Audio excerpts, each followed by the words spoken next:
नमस्कार। आज हम एक ऐसी भारतीय डरावनी कहानी की पड़ताल करने वाले हैं जहां एक शादी का जश्न देखते ही देखते खौफनाक घटनाओं की एक ऐसी लड़ी में बदल जाता है जिसके बारे में कोई सोच भी नहीं सकता। तो चलिए पता लगाते हैं। कहानी की शुरुआत होती है जब सब कुछ एकदम परफेक्ट लग रहा था, लेकिन फिर बहुत जल्द हर एक रस्म एक नए डर का दरवाजा खोलने लगती है। कहानी हमें सीधा डर के उस पहले पल में ले जाती है। ये दुल्हन कमला की चीख है, एक ऐसी चीख जो खुशी के माहौल को अचानक दर्द और दहशत में बदल देती है। तो कहानी हमें ले चलती है बिहार के दानापुर गांव में। यहाँ गांव के मुखिया की बेटी है कमला और उसकी शादी एक बहुत अमीर और इज्जतदार परिवार में तय हुई है। चारों तरफ बस जश्न ही जश्न का माहौल है। देखिए, ये कोई आम रिश्ता नहीं था। एक तरफ थी कमला जो गांव के मुखिया की इकलौती और लाडली बेटी थी, और दूसरी तरफ था कुलदीप, एक पुराने जमींदार का बेटा। मतलब दो बड़े और असरदार परिवारों का मिलन होने जा रहा था, और जाहिर है सभी को इस शादी से बहुत उम्मीदें थीं। अब शादी से पहले की सबसे प्यारी रस्मों में से एक होती है हल्दी की रस्म। लेकिन कमला के लिए यही खुशनुमा रस्म आने वाले एक बहुत भयानक वक्त का पहला इशारा बन जाती है। रिवाज के हिसाब से दूल्हे के घर से आई हल्दी दुल्हन को लगाई जाती है। ये दोनों परिवारों के बीच प्यार और आशीर्वाद का प्रतीक होता है। पर यहां कुछ और ही होने वाला था। और जैसे ही वो हल्दी कमला की स्किन को छूती है, वो दर्द से छटपटाने लगती है। उसकी पूरी त्वचा पर लाल लाल धब्बे उभर आते हैं। परिवार वालों को यह समझने देर नहीं लगती कि हल्दी में किसी ने बारीक पिसा हुआ कांच मिला दिया है। अब बात फैले इससे पहले वो जल्दी से उसे साफ करते हैं और इस घटना को दबाने की कोशिश करते हैं। चलिए आगे बढ़ते हैं और देखते हैं कि सिचुएशन कैसे और भी खराब होती है। दूल्हे के परिवार से और भी तोहफे आते हैं, लेकिन उनके साथ कुछ बहुत ही ज्यादा गड़बड़ थी। और ये सिर्फ एक घटना नहीं थी, बल्कि एक के बाद एक अपशगुन हो रहे थे। पहले तो आई काली चूड़ियां। अब सोचिए, भारतीय शादी में दुल्हन के लिए काला रंग, उसे तो वर्जित माना जाता है, शोक का प्रतीक। फिर भी परिवार ने सोचा कि शायद कोई अजीब रस्म होगी और इस बात को नजरअंदाज करने की कोशिश की। इसके ठीक बाद कमला की सहेलियों ने देखा कि उसके दुपट्टे का कोना बड़ी सफाई से काटा गया है।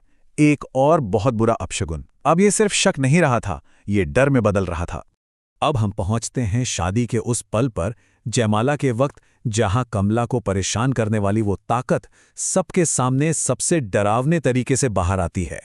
जो दुल्हन कुछ देर पहले तक शर्मा रही थी, अचानक उसका बर्ताव एकदम आक्रामक और अजीब हो जाता है।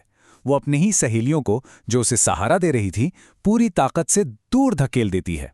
और फिर वो दहशत में चीखने लगती है, अपने ही बालों को पागलों की तरह नोचने लगती है। वो बुरी तरह से घबराई हुई है, जैसे कोई चीज उसे अंदर से तड़पा रही हो। ये कोई मामूली पैनिक अटैक नहीं था।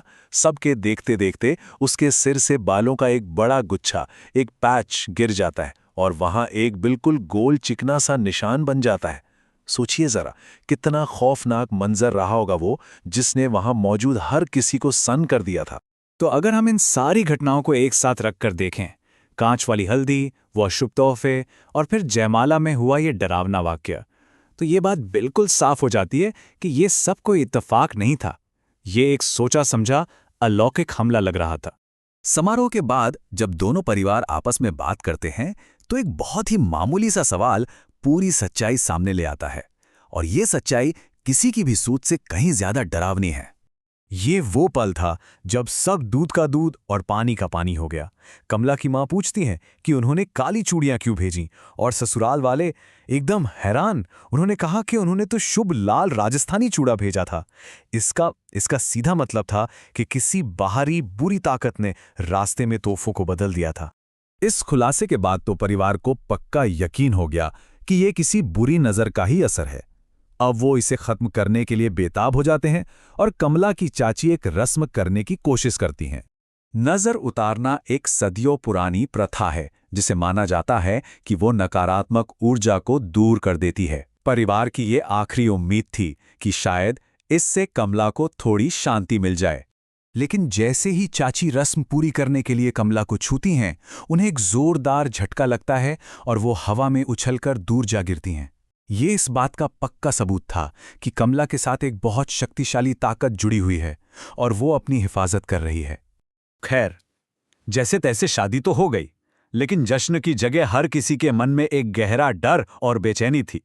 कमला अपने नए परिवार के साथ विदा तो हुई, पर माहौल में शांति नहीं, बल्कि एक अनकहा खौफ था।